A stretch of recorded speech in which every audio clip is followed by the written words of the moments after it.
parents did tell me that my grandfather Ralph was one of 14 siblings. And of those 14 children, 13 of them lived into adulthood, and 11 of those 13 ended up with early onset Alzheimer's. And I didn't really see it firsthand until in college. I took my girlfriend at the time to a small town called Beaver, Oklahoma. And we went to a little pizza place just before a family reunion. And we got there and we sat down and we were eating pizza, and then my Uncle Roy walked in with his wife Georgia. Uncle Roy walked up to the table and we were all greeting him, and he reached for the back of his chair to pull out his chair, and he missed. And then he reached again and missed again, and finally he grabbed the chair and was able to pull it out. And he tried to sit down and he nearly fell. And I was just confused because he was in his mid-40s. And I looked around the table and I just saw grief and shock and anger. And that's when it hit me. Oh my goodness, you know, my Uncle Roy, my dad's brother, is sitting right here next to me, and it's very real. This is the beginning of Alzheimer's for him. Gary Reisweig, he wrote a book called The 1,000-Mile Stare, which chronicles many of our family members getting sick, and also the science that was developing during that time and beginning to study our family. In the back of the book, it mentioned this very beginning of a new study that was specifically reaching out to families like mine, presenilin 1, presenilin 2, and APOE gene mutations, and wanting to find more and more participants. And so my brother and myself and my father contacted them and began being involved in their observational study. The idea of the study is to try to prevent Alzheimer's, find out early on who among the whole population is going to get sick. For everyone else, we'd probably test it at age 45 or 50 years old. And if you're showing those physical signs, you would then start to get a drug and never get Alzheimer's. You would die of old age of something else.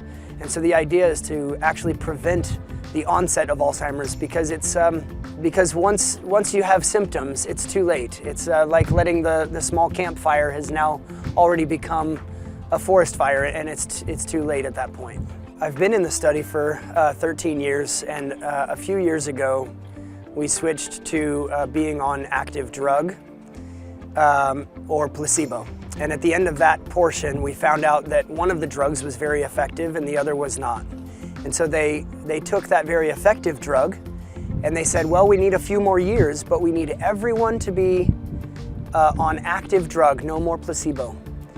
So that's when I had a choice. I had to decide if I wanted to find out my genetic status and continue on active drug, or go on not knowing if I carried the gene mutation.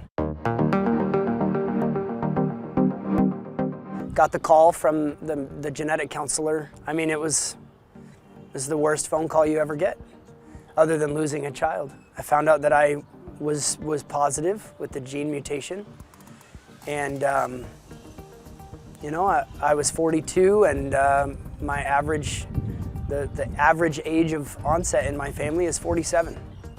And so, how did we feel? We felt terrible. we felt awful.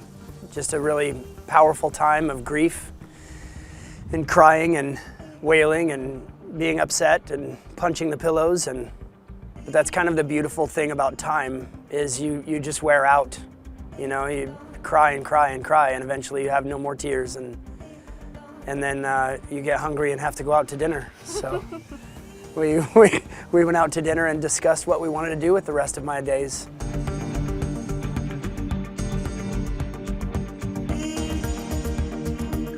I'm not currently dying, right? I'm fine. I have all of my wits about me. I have a wonderful trip and family, and I'm living a normal life of a 43-year-old. But I know when and how I'm going to die, and that's very strange. Most people don't know how much sand is left in the hourglass. I think that I like to remind people to sort of wake up and do what you want to do with your time. Whatever time you have, whether you might die tomorrow or next year or 10 years or 20 years, I don't think we can live the old saying of carpe diem. I don't think that that's realistic. We need a career. We have to think about more than just tomorrow. We need to think about 2 and 3 years from now, right? I am actually very hopeful. I think the world has generally cured all of the things that kill us quickly, right? And now we're left with all of the things that are killing us slowly. And the brain seems to be the new great horizon that science is aiming at.